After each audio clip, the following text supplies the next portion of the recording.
오늘은 평신도 주일입니다. 평신도라는 용어를 여러분 많이 들어보셨을 텐데 그 뜻을 정확하게 알고 있는 분은 흔치 않은 것 같습니다. 오래전에 저희 교회에서 은퇴하신 한 장로님이 정년 은퇴를 하시면서 이렇게 말씀하시더라고요. 이제 본인은 평신도로 돌아가시겠다 이렇게 말씀하시더라고요. 그런데 이 말씀은 평신도에 대한 오해에서 비롯된 말입니다. 장로님도 본래 평신도입니다. 평신도는 아무런 직분이 없는 성도를 말하는 게 아닙니다. 목회자를 제외한 모든 성도들을 가리켜서 평신도라고 부릅니다. 평신도는 어떤 역할과 사명을 감당해야 될까요? 이 교회에서 사용되는 평신도라는 명칭을 정확하게 이해하기 위해서는 기독교의 역사를 좀 알아야 합니다. 우리가 믿는 기독교, 그리스도교라고 하는데 크게 세 교파로 나눠집니다. 첫째는 로마 가톨릭, 그리고 둘째는 정교회라고 하고 세 번째는 개신교회입니다. 감리교회는 바로 그 개신교회 가운데 한 줄기입니다. 일반적으로 특히 한국교회 교인들은 기독교 하면 개신교와 같은 말이라고 생각합니다. 그래서 개신교, 프로테스탄트만 기독교라고 생각하는데 그렇지 않습니다. 이것은 교회 역사에 대한 무지에서 나오는 오해입니다. 기독교는 그리스도교인데 예수님을 그리스도로 고백하는 종교입니다. 그래서 그리스도교, 기독교입니다.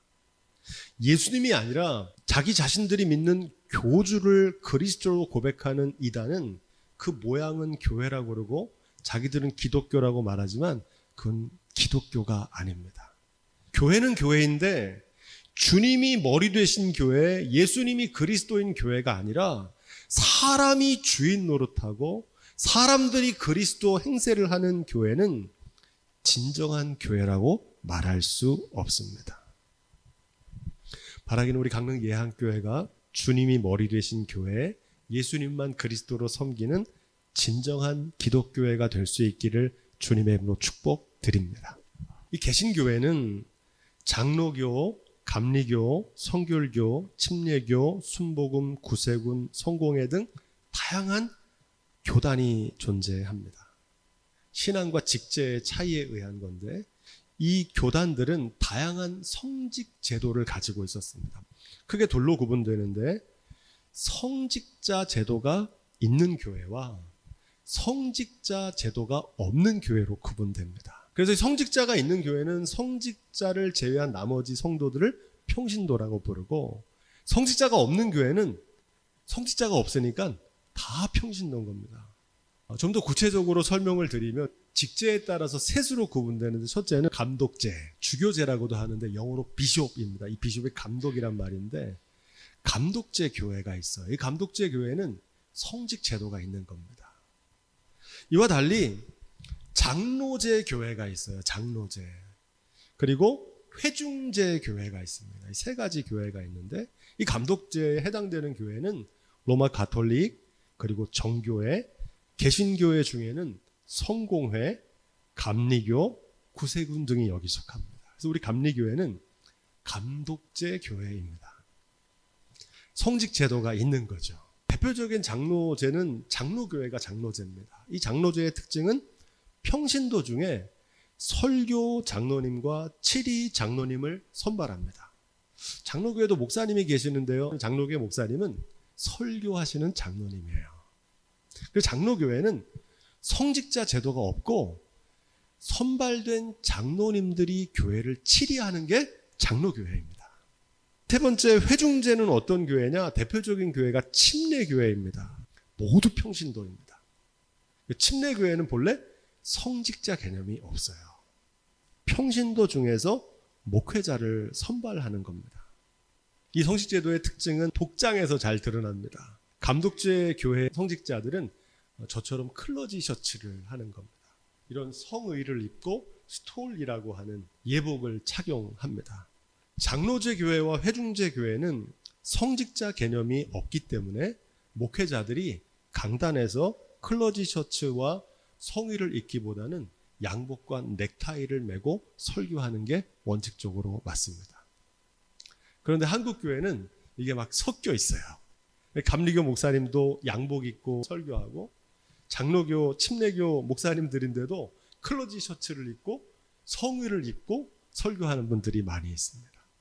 직제에 대해서 정확하게 이해하지 못하기 때문에 그렇습니다. 이 한국 교회는 독특한 직제를 가지고 있습니다. 일제 강점기의 영향으로 인해서 각 교단들의 성직 제도가 막 혼용이 된 겁니다. 교단의 특색들이 다 섞여버린 겁니다. 그래서 감리교회에도 장로님이 계시고 장로교나 침례교도 목회자를 성직자로 예우하는 경향이 나타나고 있는 겁니다. 2000년 기독교 역사 속에서 단 한 번도 이 성직 제도는 일치되거나 합의된 적이 없습니다. 이 다양한 성직 제도 가운데 어느 것이 더 성경적이냐? 다 성경적이고 어떤 것이 더 옳으냐? 더 좋으냐? 구분할 수 없습니다. 중요한 사실은 모든 교회의 성직의 목적은 예수님을 그리스도로 고백하는 데 있는 줄로 믿습니다. 모든 직분의 목적은 주님의 몸된 교회를 세우기 위하는 데 있는 줄로 믿습니다. 오늘 말씀에 등장하는 느헤미야는 바로 대표적인 평신도 지도자이기 때문입니다. 느헤미야는 성직자가 아니었고 바사왕의 술 맡은 관원 출신으로 유다의 총독으로 부임해서 예루살렘 성벽을 보수하는 사명을 감당했습니다.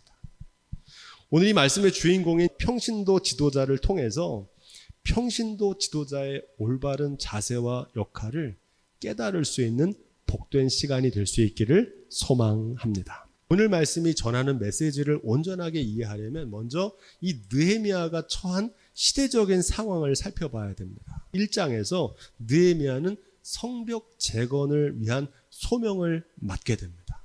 2장에서 유대 총독으로 부임하게 됩니다. 이어지는 3장에서 느헤미야의 열정과 그와 뜻을 함께하는 백성들과 함께 성벽 재건을 위해 최선을 다합니다. 50%밖에 완성을 못했습니다. 왜냐하면 이 성벽 재건을 방해하는 장애물들이 많았기 때문입니다. 4장에 보니까 그 대적들이 나오는데 산발락과 도비아를 중심으로 조직적으로 지속적으로 성전 건축을 방해하고 회방하는 일들이 벌어집니다. 이 느헤미야는 이 방해와 대적에 굴복하지 않고 일과 싸움을 병행하면서 사명을 완수해 갑니다. 이제 이어지는 5장 말씀에 또 다른 문제가 벌어지는 겁니다. 산발락과 도비아가 외부의 적이라면 이 5장에 나오는 문제는 내부의 적이 있는 겁니다. 느헤미야에게 백성들의 원망의 소리가 들려옵니다. 한마디로 못 살겠다는 거예요. 왜 못 사느냐? 내용을 봤더니 귀인과 민장들로 인해서 고통을 받아서 못 살겠다는 겁니다. 총독 느헤미야가 관할하는 그 지역의 토호들, 본래 그 지역의 귀족과 관리들이 오히려 성전을 건축하는 일에 협조하는 게 아니라 그 일에 열심히 하고 있는 백성들을 수탈하는 겁니다. 어떻게 하느냐? 흉년이 되니까 곡식을 빌려주고 곡식을 빌려준 걸 고리를 이자를 띄어서 갚게 하는 겁니다. 그러니까 그걸 갚지 못하는 백성들이 노예로 팔려가기도 하고 양민이 노비가 되는 일들이 벌어지기 시작하는 겁니다. 백성들을 돌보고 섬겨야 될 책무를 맡은 관리들이 자신의 지위를 이용해서 백성들에게 횡포와 수탈을 일삼고 있었던 겁니다. 먼저 그 나라와 그 의를 구하는데 마음이 없고 자신의 사리 사욕을 채우는데 급급했던 겁니다. 한마디로 탐관 오리들이 들끓었던 겁니다. 하나님의 일을 생각하지 않고 사람의 일을 생각하는 겁니다.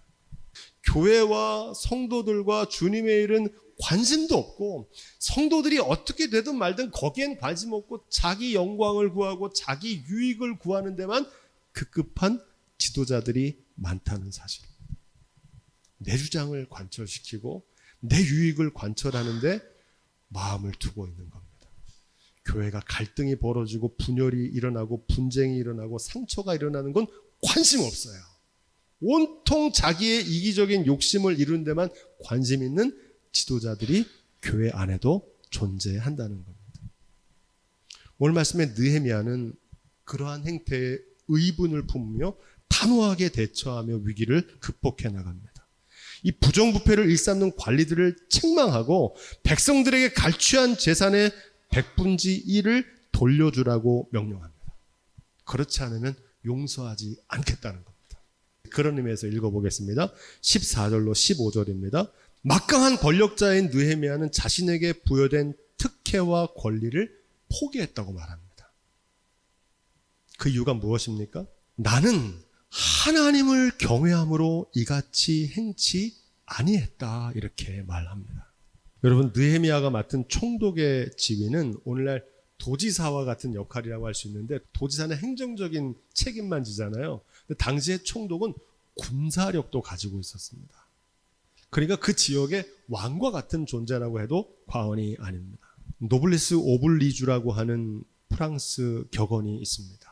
높은 사회적 신분에 상응하는 도덕적 의무를 말하는 겁니다. 전쟁과 같은 위기가 벌어졌을 때 평상시에 높은 지위와 명예를 누렸던 귀족들이 앞장서야 된다는 겁니다. 하나님을 경외하는 믿음이 저와 여러분 가운데 있기를 주님의 이름으로 부탁을 드립니다. 여러분, 하나님 경외한다는 것은 하나님을 두려워하는 겁니다. 원래 많은 사람들은 하나님을 경외하지 않고 사람을 경외합니다. 사람을 두려워해요. 사람들이 어떤 평가를 내릴까? 어떤 평판을 할까? 또 물질을 두려워합니다. 물질을 경외해요. 돈 앞에는 쩔쩔매는데 눈에 보이지 않는 하나님을 두려워할 줄 모르는 겁니다. 지난 한 주간 동안 묵상하면서 정약용이 쓴 목민심서가 떠올랐습니다. 이 목민심서는 목민관의 지방 수령의 기본 자세를, 올바른 공직자의 자세를 쓴 한 200년 전에 기록된 책인데 지금도 참 많은 감명을 줍니다. 세금은 어떻게 걷어야 되고 목민관은 어떻게 백성을 사랑하고 돌봐야 되는지를 기록한 책입니다. 그 책에서 정약용은 이렇게 말합니다. 가장 두려워할 것이 세 가지라는 겁니다. 첫째는 백성 두려워할 줄 알아야 된다는 겁니다. 둘째는 하늘 두려워할 줄 알아야 된다는 겁니다. 우리로 얘기하면 하나님 두려워할 줄 알아야 되는 거죠. 세 번째는 자기 욕심을 두려워할 줄 알아야 된다는 겁니다. 사도행전에 보면 평신도 지도자를 선출하는 장면이 기록되는데 아무나 세우지 않고 평신도 지도자를 선출하는 조건이 나옵니다. 성령과 지혜가 충만하여 칭찬 듣는 사람 7을 택하라, 이렇게 말합니다. 누구를 세우라고 그럽니까? 성령과 지혜가 충만한 사람이 평신도 지도자가 되어야 한다는 겁니다. 탐욕스러운 사람이 되면 될까요? 안 될까요? 안 돼요. 성령 충만한 사람, 지혜로운 사람들이 돼야 될 줄로 믿습니다. 성령과 지혜가 충만하여 칭찬 듣는 사람들이 평신도 지도자의 기본 요건이라는 사실입니다. 바라기는 저와 여러분들이 이 기준에 합당한지 스스로 돌아보고 날마다 성령과 지혜가 충만하여 칭찬 듣는 삶이 될 수 있기를 주님의 이름으로 축복드립니다. 느헤미야 5장 16절입니다. 이 역사에 힘을 다하여 땅을 사지 않았다는 말은 단지 부동산 투기하지 않았다는 말이 아니고 한눈 팔지 않았다는 겁니다. 하나님의 성벽 짓는 일이 너무 중요하기 때문에 나는 지난 10년 동안 그 일에만 매진했다는 겁니다. 다른 거 할 겨를이 없었다는 겁니다. 이걸 한마디로 말하면 삶의 우선순위라고 합니다. 먼저 그 나라와 그 의, 하나님의 뜻을 구하는데 삶의 우선순위를 두는 사람이 평신도 지도자인 줄로 믿습니다. 총독의 직속 부하들이라고 해서 특혜를 주거나 성벽 재건의 일에서 열애시키지 않았다는 겁니다. 평신도 지도자들은 특권 의식을 버려야 됩니다. 제가 자주 말씀드리죠. 우리는 모두가 다 하나님의 자녀고 주님의 종입니다. 특별 대우를 받을 사람은 없습니다. 섬기는 사람 따로 있고 섬김을 받는 사람 따로 있지 않습니다. 본때나는 일을 해야 될 사람, 굳은 일을 해야 될 사람 구분이 없습니다. 그런데 이런 분들이 있어요. 굳은 일은 다 다른 사람들하고 자기는 마지막에 영광스러운 자리에 숟가락만 얻는 겁니다. 주님의 일은 그렇게 하는 법이 없어요. 밥상 차려놓은 데다가 숟가락 없는 얌체는 평신도 지도자의 자격이 없습니다. 누가 그를 따를 수 있겠습니까? 무엇보다 목표가 정해지면 한 마음으로 함께 가야지 뒤에서 지시하거나 참견하면은 안 됩니다. 바라기는 저와 여러분들이 삶의 우선순위와 특권의식에 매이지 않는 평신도 지도자들이 다 될 수 있기를 주님으로 축복드립니다. 우리 17절로 18절 계속 읽어보겠습니다. 이 말씀을 잘 들어보면 느헤미야가 총독으로 일할 때 그에게 속한 직속 부하만 150명이 됐다는 겁니다. 요즘으로 말하면 총독 관저에 있는 공무원들에게 급여를 제공하는 돈도 필요하고 또 총독으로 써야 될 판공비도 있어야 된다는 겁니다. 느헤미야에게도 돌봐야 될 가족이 있잖아요. 가솔들도 있다는 거예요. 나 그런데 총독의 녹 받지 않았다는 겁니다. 그 말은 쫄쫄 굶으면서 일했다는 말이 아닙니다. 한마디로 느헤미야는 자신의 고유의 권리를 포기했던 겁니다. 부귀영화 누릴 수 있는데 그거 하지 않고 금건절약을 실천했던 겁니다. 그 이유가 무엇입니까? 백성의 부역이 중함이라. 모든 여건을 갖췄기 때문에 그런 것이 아니고 필요한 게 없어서도 아니고 풍족해서도 아닙니다. 성벽 재건을 위해서 애쓰고 힘쓰는 백성들의 무거운 짐을 알고 그들의 안타까운 형편을 알고 있었기 때문에 절제했다는 겁니다. 여러분, 이게 사랑입니다. 할렐루야. 백성들을 사랑했던 겁니다. 어려운 경제 여건 속에서도 하나님의 사명을 이루기 위해 수고하는 손길을 잊지 않고 있었고 하나님의 일을 위해서 자신의 몫을 내려놓았던 겁니다. 제가 자주 말씀드리지만 필요를 구하는 것과 탐욕을 구하는 것은 다르다고 말씀드렸습니다. 필요는 반드시 있어야 될 의식주의입니다. 이 필요를 구하는 건 죄가 아니라 마땅히 우리가 구해야 될 일입니다. 그런데 필요 이상의 것을 구하는 걸 뭐라고 하느냐? 그걸 탐욕이라고 합니다. 이 느헤미야는 필요는 구했지만 탐욕을 구하지 않았다는 겁니다. 백성의 부역이 중하기 때문이다. 오늘 말씀 마지막 절 19절은 느헤미야가 자신이 행했던 이 일들을 사람에게 인정받기보단 하나님의 판단을 구합니다. 하나님, 제 삶을 보시고 저를 판단하여 주옵소서 하면서 하나님의 은혜를 요청합니다. 많은 사람들이 주님께 봉사하고 헌신하면 세상적으로 더 높은 지위를 얻거나 세상적으로 더 많은 재물을 얻기 위한 수단이라고 생각합니다. 물론 그럴 수도 있지만 성경은 그렇게 말하지 않습니다. 우리가 하나님 앞에 헌신과 봉사와 우리의 귀한 것을 드릴 때 하나님의 은혜로 채워주시는 줄로 믿습니다. 하나님의 은혜를 주시는 겁니다. 어떤 은혜입니까? 회방과 방해에도 불구하고 속히 하나님의 언약이 성취되는 은혜를 구하고 있는 것입니다. 느헤미야의 수고와 헌신을 사람들은 모르지만 하나님은 다 알고 계시기 때문입니다. 그래서 예수님께서는 마태복음 6장에서 사람에게 보이려고 너희 의를 행치 않도록 주의하라고 경고하십니다. 우리의 봉사와 헌신이 사람의 칭찬과 세속적인 보상이 아니라 하나님의 칭찬과 하늘의 상급을 누리는 축복이 되기를 축원드립니다. 그게 더 귀합니다. 오늘 말씀에 결론 지으면서 이 느헤미야의 상황을 한마디로 묘사하면 오늘 우리가 함께 읽은 마태복음 5장 10절에 나오는 말씀입니다. 의를 위해 핍박을 받는 자는 복이 있다. 많은 사람들이 핍박하면은 박해와 순교만을 핍박이라고 생각합니다. 하지만 하나님의 뜻을 이루기 위해서 기꺼이 자기를 부인하는 것이 바로 핍박입니다. 왜 그렇습니까? 하나님의 뜻을 이루려고 하면 많은 사람들이 그것을 회방하고 반대합니다. 왜 그렇습니까? 하나님의 뜻이 이루어지기보다 자기 뜻이 이루어지기를 바라기 때문에 의를 위해 살려고 하면 반드시 핍박이 따라옵니다. 주도권을 놓지 않으려고 그래요. 자기가 주도해야 되는데 하나님의 뜻대로 하려니까 싫어하는 거예요.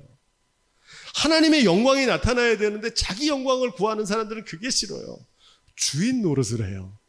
예수님이 그리스도로 머리 되셔야 되는데 자기들이 주인 노릇, 머리 노릇을 하려고 하니까 핍박을 하게 되는 겁니다. 혹시 여러분 예수님 때문에 손해를 감수해 보신 적이 있으십니까?